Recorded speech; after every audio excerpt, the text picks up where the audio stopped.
안녕하세요. 사랑하는 성도님, 영혼의 샘물 은혜의 자리 오심을 축복합니다. 생명의 주님이 우리와 함께 하십니다. 우리와 함께 하시는 주님을 찬양합니다. 기도합시다.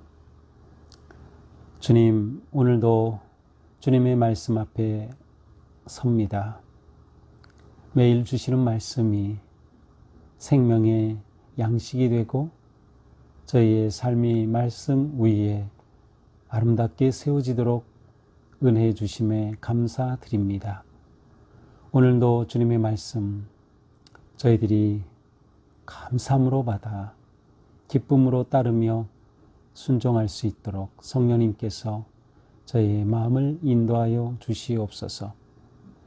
말씀을 읽고 또 묵상하며 함께 나눌 때 말씀이 우리 가운데 자리 잡게 하여 주시고 말씀으로 인하여 저희의 생각이, 저희의 마음이, 저희의 인생의 가치관이, 저희의 삶의 모습이 변화될 수 있도록 더욱 거룩한 삶으로 또 하나님 기뻐하시는 삶으로 나아갈 수 있도록 인도하여 주시옵소서.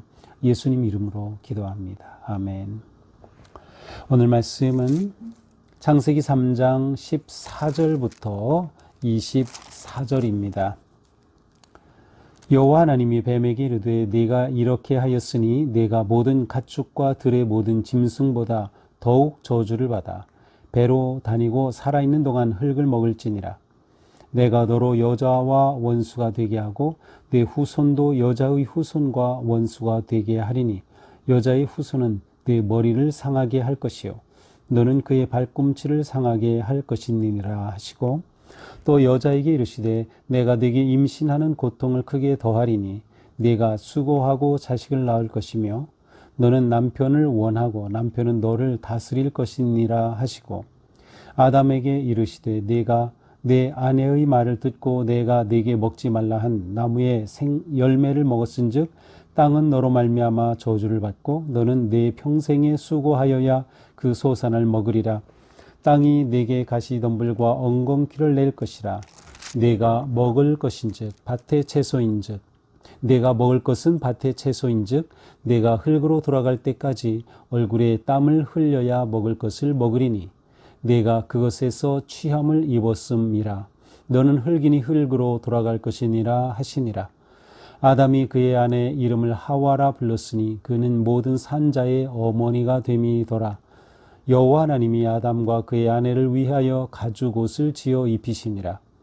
여호와 하나님이 이르시되 보라 이 사람이 선악을 아는 일에 우리 중 하나같이 되었으니 그가 그의 손을 들어 생명나무 열매도 따먹고 영생할까 하노라 하시고 여호와 하나님이 에덴 동산에서 그를 내보내어 그의 근원이 된 땅을 갈게 하시니라.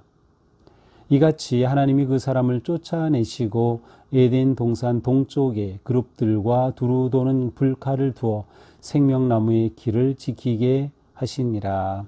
아멘. 오늘 말씀은 이제 아담과 하와가 하나님의 주신 말씀을 어기고 불순종하여 선악을 알게 하는 나무의 열매를 따먹은 이것을 곧 죄라고 말하죠. 그래서 죄가 그들에게 들어오게 되었습니다. 이것에 대한 하나님의 심판의 내용이 오늘 본문입니다. 자, 하나님은 먼저 뱀에게 심판하시죠. 14절 뱀에게 이르시되 네가 이렇게 하였으니 네가 모든 가축과 들의 짐승보다 더욱 저주를 받아 배로 다니고 살아있는 동안 흙을 먹을지니라. 자, 뱀에게 내리신 것은 저주였습니다. 성경에서 저주라고 하는 단어가 처음 나오죠. 이 저주의 대상은 바로 뱀입니다. 뱀에게 내린 저주 심판은 무엇입니까? 배로 다니고 흙을 먹는 것입니다. 또 이제 15절에 보면 여자와 원수가 되게 하고 네 후손이, 뱀의 후손이 여자의 후손과 원수가 되며 여자의 후손이 뱀의 머리를 뱀의 후손의 머리를 상하게 할 것이다 라는 내용입니다. 자, 우선 뱀에게 주어진 그러한 첫 번째가 배로 기어 다닌다. 자, 물론 이제 뱀은 이제 우리가 보는 것처럼 배로 움직이는 그러한 동물입니다. 자, 그렇다면 이 저주를 받기 전에는 그럼 뱀은 서서 다녔을까? 뱀은 다리가 있어서 걸어 다녔을까? 뭐 이러한 상상을 해보게 되는데, 오늘 본문은 그러한 어떤 생물학적 표현이 아니고요. 이렇게 배로 다닌다라고 하는 것은 땅에 가장 가까이 붙어 있는 상태를 말합니다. 또 흙을 먹는다. 네, 역시 마찬가지죠. 이러한 표현은 멸망, 패배, 수치를 의미하는 그러한 은유적 표현입니다. 그러므로 배로 다니고 흙을 먹는다라는 것은 완전히 뱀이 곧 사탄의 세력이 수치와 굴복과 패배의 그러한 존재로 사는 것을 의미하는 것이죠. 가장 낮은 곳으로 떨어진 것입니다. 땅으로 완전히 떨어진 것이죠. 더 떨어지면 어떻게 돼요? 그건 완전한 죽음이지요. 그러므로 뱀에게 내린 하나님의 심판의 저주는 이처럼 패배와 수치와 어떤 그 멸망의 모습으로 존재하는 것입니다. 15절에서 여자와 원수가 되게 하고, 자, 여기에서 내 후손 또 여자의 후손이라는 단어가 나오죠. 뱀을 향하여 내 후손이라고 하신 것을 통해서 단지 이것은 뱀이 낳은 새끼를 의미하는 것이 아니라 사탄의 세력 혹은 사탄 아래에 놓여 있는 세력을 가리켜 후손이라고 사용한 것이에요. 또한 여자의 후손에 대해서는 가장 전통적인 해석은 곧 메시아를 의미하고요. 곧 예수 그리스도죠. 아니면 좀 더 확장해서는 하나님의 백성들을 의미하고요. 완전히 그냥 일반적인 의미로 확장한다면 여자의 후손, 사람의 후손, 곧 인류, 인간을 의미하기도 합니다. 그러나 보통 이 말씀 속에서는 메시아를 가리키는 그러한 의미로 해석합니다. 자, 그렇다면 여자의 후손이 내 머리를 상한다. 머리를 상하는 것은 완전히 치명적이죠. 여자의 후손 메시아가 사탄의 머리를 상하게 하는 치명적인 그러한 치명상을 입힐 것이다. 자, 보통 이것은 예수 그리스도께서 십자가에 달려 돌아가셨지만 그 돌아가신 것은 마치 사탄이 이긴 것과 같았어요. 그래서 그 뒤에 나오는 발꿈치를 상하게 한 것이었어요. 그러나 그리스도의 부활하심으로 악의 세력을 정복하고 이기신 것이죠. 이것이 머리를 상하게 하신 사건으로 보통 해석하기도 합니다. 따라서 이것은 십자가 부활의 사건을 예표한 내용이다. 이렇게 해석을 하기도 하죠. 자, 여자에게 이제 임하는 심판은 무엇입니까? 내가 네게 임신하는 고통을 크게 더하리니. 자, 임신의 고통을 더한 것입니다. 임신 자체가 아니고 임신의 고통을, 다시 말하면 생명을 얻는 것을 것의 고통이 더해지는 그러한 모습입니다. 네가 수고하고 자식을 낳을 것이다. 따라서 이렇게 고통이 더해지기 때문에 자식을 얻는 것이 수고로운 과정이 된 것이에요. 그 다음 남편을 원하지만 남편은 너를 다스릴 것이니라. 자, 보통 이것은 이제 옛날에는 하와가 먼저 따먹고 아담을 이게 먹게 했기 때문에 하와가 먼저 죄를 지었다. 그래서 하와가 남편 아담에게 복종되는 그래서 이 리더십의 질서를 세운 것이다 라는 해석을 많이 했었지만 그런 의미보다는 이것은 아담과의 관계에서, 다시 말하면 남편과 아내의 관계에서 서로에 대한 지배와 갈등의 관계로 바뀐다라는 것을 의미합니다.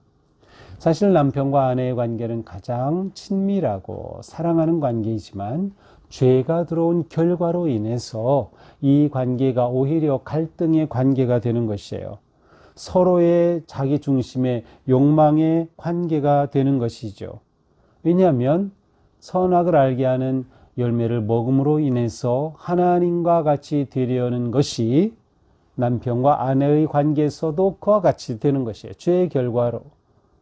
아내에 대해서 내가 하나님과 같이 되려야 하고 아내는 남편에 대해서 하나님과 같이 되려는 그러한 갈등과 대립의 관계가 된다. 바로 그러한 의미로 보는 것이 좋을 것 같아요. 자, 아담에게는 뭐 어떻게 합니까? 네 아내의 말을 듣고 먹지 말라 한 나무의 열매를 먹었으므로 땅은 너로 저주로 말미암아 저주를 받고 내 평생에 수고하여야 솟아날 노리라. 자, 원래 이 일하는 것은 저주가 아니었어요. 앞에서도 아담과 하와가 경작하는 그러한 내용이 있죠. 그래서 그것은 저주가 아니에요. 물론 이제 하와라는 이름이 아직까지는 없어요. 하와는 오늘 본문 이제 뒷부분에 이제 이후에 나오게 되는데 이렇게 원래는 남편과 아내의 이러한 사랑스러운 관계 속에서 아담은 살기 위해 즐거움으로 노동을 하는 것이었는데 이제는 그 노동이 수고가 된 것이에요. 노동을 고통으로 할 수밖에 없는 그러한 환경이 된 것이죠. 자, 그렇게 환경이 바뀐 이유는 무엇이에요? 죄 때문이다. 그 죄가 땅을 저주했기 때문이에요. 땅은 저주를 받고 내가 수고하여야 소산을 얻게 될 것이다. 수고하지 않아도 일하는 것이 그저 기쁨이고 즐거움이며 자연스럽게 얻을 수 있었던 것이 이제는 땅이 저주를 받은 것이에요. 사실 그 뱀에게 그 저주하시는 하나님의 그 심판의 그 내용에서도 14절에 보면 뱀만 저주받은 게 아니고요. 모든 가축과 들의 짐승보다 더 저주를 받았다고 됐어요. 그러니까 죄의 결과가 이처럼 자연, 땅, 모든 동식물에게까지도 저주가 되는 그러한 결과를 가져왔음을 볼 수 있어요. 이렇게 아담에게는 그 심판의 결과가 더 노동이 고통스러운 삶이 되는 것이죠. 왜냐하면 땅이 저항하기 때문에 그래요. 땅과의 갈등이 생긴 것이죠. 죄의 결과로 말이죠. 자, 이렇게 하나님께서는 심판을 하십니다. 자, 죄의 결과가 어떻게 드러납니까? 갈등과 고통과 그리고 죽음의 과정으로 이 죄의 결과가 드러나는 것을 볼 수 있습니다. 그래서 결국 19절 아담은 흙으로 돌아갈 때까지 얼굴에 땀을 흘려야 하는 그러한 인생이 되었어요. 그리고 마침내는 흙에서 왔기 때문에 다시 흙으로 돌아갈 것이다 라고 하나님이 심판하셔요. 자, 그런데 20절 아담이 그 아내의 이름을 하와라 불렀으니 그는 모든 산자의 어머니가 됩니다. 자, 하와라고 하는 그 이름의 뜻은 무엇이죠? 거기 밑에 보니까 생명이라고 되어 있어요. 좀 이상하지 않나요? 왜냐하면 하나님께서 이렇게 심판하셨고 그런데 아담은 하와의 이름을 아주 긍정적으로 지었어요. 하와의 이름을 밝게 지었어요. 생명이라고 이름을 지었어요. 아내를 하와라 부른 겁니다.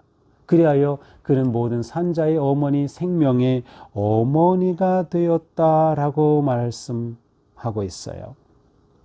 이후에 하나님은 아담과 그의 아내를 위하여 가죽옷을 지어 입히셨다. 가죽옷을 지어 입히셨다.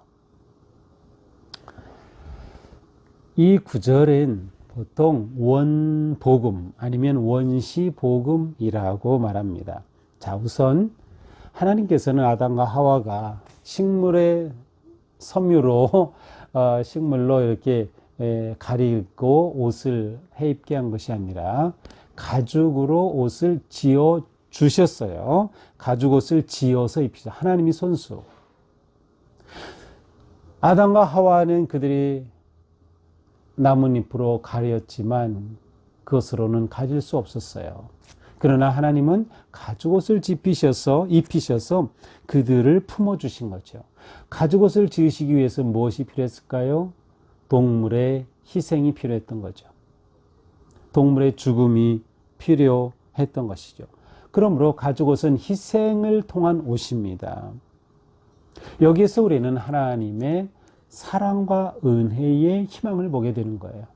하나님은 저주하시고 또 심판하시고 완전히 끝내신 것이 아니라 아담과 하와를 돌보신 거예요. 입히신 거예요. 그것도 가죽 옷으로 말이죠. 인간의 힘으로는 하나님의 저주를 또 하나님의 심판을 이길 수 없어요. 죄의 결과를 인간의 힘으로는 넘어설 수 없던 것이죠. 죄로 인해 자신들이 벌거벗음을 보게 되었을 때 그들은 그것을 가릴 능력이 없었어요. 임시방편으로 나뭇잎으로 가리지만 그것으로는 가리지 못했어요. 하나님께서 은혜로 옷을 입혀 주심으로 가려 주시는 거죠. 그리고 그 은혜를 위해서 동물의 희생이 필요했던 것입니다. 결국 하나님은 희생을 통하여 아담과 하와를 옷 입히신 거죠. 그렇게 하여 그들의 생명을 지키도록 은혜를 베풀어 주신 것입니다. 하나님은 죄 지은 아담과 하와를 죄로 끝내지 않으시고 그들을 돌보시며 은혜로서 그들을 희망의 길로 이끄심을 볼 수 있어요. 그래서 여기서 우리는 이것이 복음의 가장 근원을 보여주는 상징으로 원복음이라고 표현하는 거죠. 결국 우리는 그 희생이 예수 그리스도의 십자가의 죽으심임을 알 수 있어요. 하나님께서는 예수 그리스도를 통하여 인간의 죄를 덮어주신 거죠. 예수 그리스도의 희생을 통하여 인간의 죄를 사하여 주시고 진정한 생명의 삶으로 인도해 주신 것입니다. 자, 옷은 무엇이에요? 그 사람의 가치, 그 사람의 정체성을 드러내죠. 누구나 다 사람은 옷을 입어요. 자기가 입는 옷이 있죠. 자기의 정체성을 드러내는 거죠. 예, 이게 우리 청소년들은 자라면서 이 연예인들이나 아이돌의 복장을 따라하고 그러죠. 예, 그들 정체성을 같이 연결시켜고 싶은 거예요. 자기의 정체성을 자기의 내면과 성품과 거룩함으로써 갖추지 못한 사람은 명품으로 옷을 입어서 그렇게 꾸미려고 하는 거죠. 이게 사실 인격이 깊고 성숙한 사람은 명품 옷 별로 그렇게 관심이 없을 거예요. 명품 옷으로 자기를 드러낸들 그것이 진짜 자기가 아닐 테니까 말이죠. 우리에게는 결국 예수 그리스도로 옷을 입어야 한다. 다시 말하면 하나님이 지어주신 옷을 입어야 진정한 생명의 삶을 사는 것이다 람을 하는 것을 우리는 볼 수 있습니다. 자, 이렇게 옷을 입히신 후에 그들을 추방하십니다. 22절 그들에게 선악을 하는 일에 우리 중 하나같이 되었으니 그가 손을 들어 영생나무 열매도 따먹고 영생할까 하노라 하시고 에덴에서 그들을 추방하셨어요. 그 근원에 된 땅을 갈게 하시니라. 이같이 하나님이 그들을 쫓아내시고 에덴 동산 동쪽에 그룹들 두루 도는 불칼을 두어 생명나무의 길을 지키게 하시니라. 자, 하나님께서는 선악과를 따먹음으로 인해서 죄가 들어오고 죄로 인해 이 사단이 났으니 이렇게 죄로 물든 아담과 하와가 그 죄로 물든 채로 영원히 살면 안 되겠어요. 그래서 생명나무 열매를 따먹을까 하나님이 그것을 막으신 거죠. 그것을 따먹고 영생할까 하느라. 자, 우리가 앞에 가서 보면 창세기에서 앞에서 하나님께서는 에덴 동산 중앙에 생명나무를 만드셨고요. 그리고 선악과를 알게 하는 나무도 지으셨어요. 두 그루 나무지요. 한 그루가 아니에요. 그리고 그 중에 선악과를 알게 하는 나무의 열매를 따 먹음으로 죄가 들어왔고 죄가 들어옴으로 이와 같은 결과가 있어요. 이제 죄인된 타락한 인간이 타락한 채로 영원히 사는 것은 가장 큰 저주죠. 그러니 하나님께서는 생명나무의 열매를 따먹지 못하도록 그들을 에덴 동산에서 내보내신 겁니다. 그래서 땅을 갈게 하시며 살게 하죠. 그리고 그들이 생명나무의 열매 있는데 접근하지 못하도록 에덴의 동쪽, 에덴 동산 동쪽에 그룹들, 어떤 영적 존재와 같은 그룹들이 다 지키게 하셨어요. 불칼을 두어서 생명나무의 길을 지키게 하십니다. 생명나무의 길로 접근할 수 없게 된 거죠. 자, 하지만 우리는 복음서에 와서 예수님이 뭐라고 말씀하셔요? 내가 길이다. 무슨 길이에요? 생명의 길이 되신 거예요. 죄로 인해 하나님이 접근을 막으신 그 생명의 길을 예수 그리스도를 통하여 우리에게 열어주신 겁니다. 하나님께서는 이처럼 우리를 놀라우신 은혜로 품어주신 거죠.